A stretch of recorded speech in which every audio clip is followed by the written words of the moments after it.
Hi guys, welcome to today's session. Thank you all for your responses on yesterday. And our yesterday's quiz question was, what is the rank of India in 2020 ease of doing business report?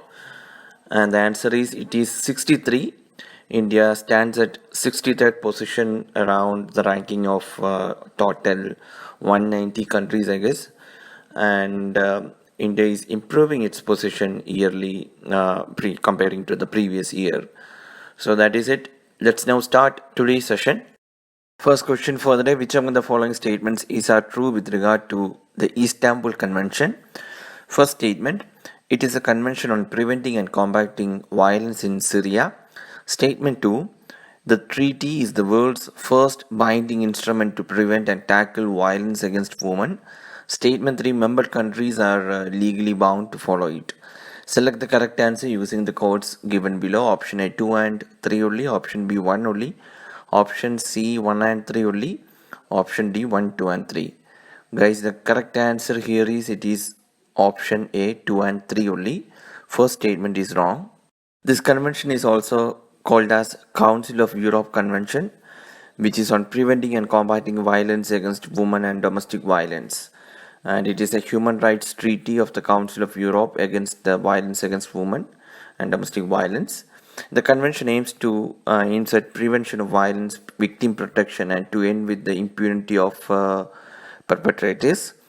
And recently, Poland to withdraw from Istanbul Convention. It was in news.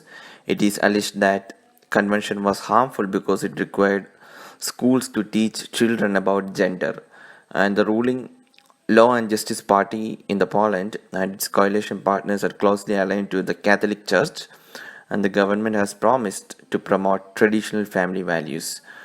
So that is the issue. This was in news recently, that's why this question is asked.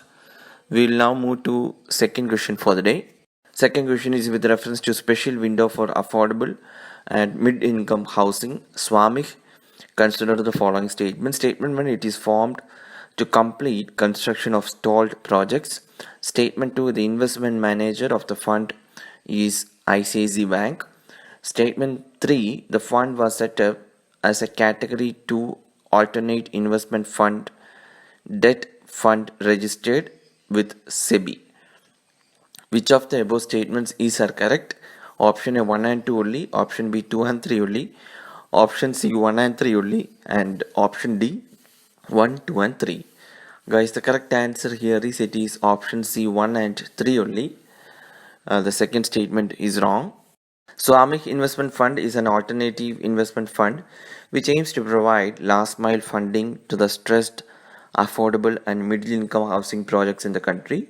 It is expected to fund the projects which are net worth positive, including those projects that have been declared as NPAs or are pending proceedings before the National Company Law Tribunal under the IBC.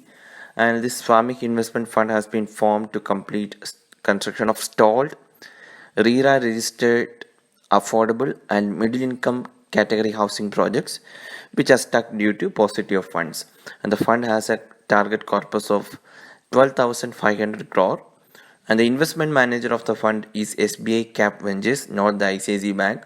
And SBI Cap Ventures is a wholly owned subsidiary of SBI Capital Markets, which in turn is a wholly owned subsidiary of State Bank of India.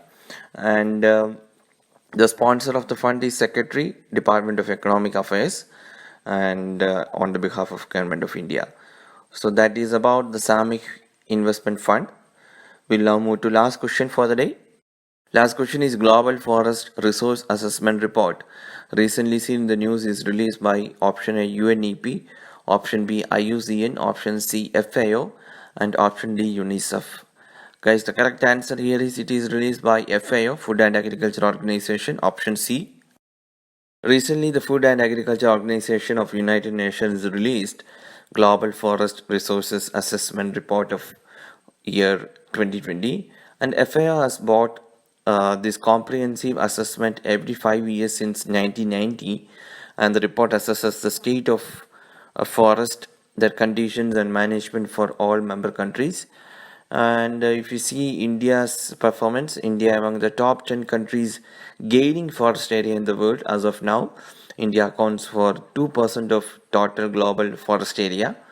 and India reported 0.38 percentage annual gain in the forest, or exactly around 2,66,000 hectares of forest increase every year at an average. And the Forest FRI 2020 has credited the government's Joint Forest Management Program for the significant increase in community managed forest areas in the Asian continent. And the forest area managed by local, tribal, and indigenous communities in India increased from zero in 1990 to about 25 million hectares in 2015. So, which is a huge improvement. And however, the naturally regenerating forest rate is disappointing according to the assessment. It is also an indicator of the policies that India is pursuing. India reported maximum employment in forestry sector in the world according to the report. So that is about this particular report called the Global Forest Resource Assessment.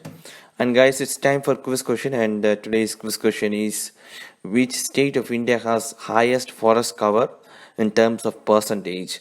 So please post your answers in the comment section. That's all for today, guys. We'll meet tomorrow with another set of questions.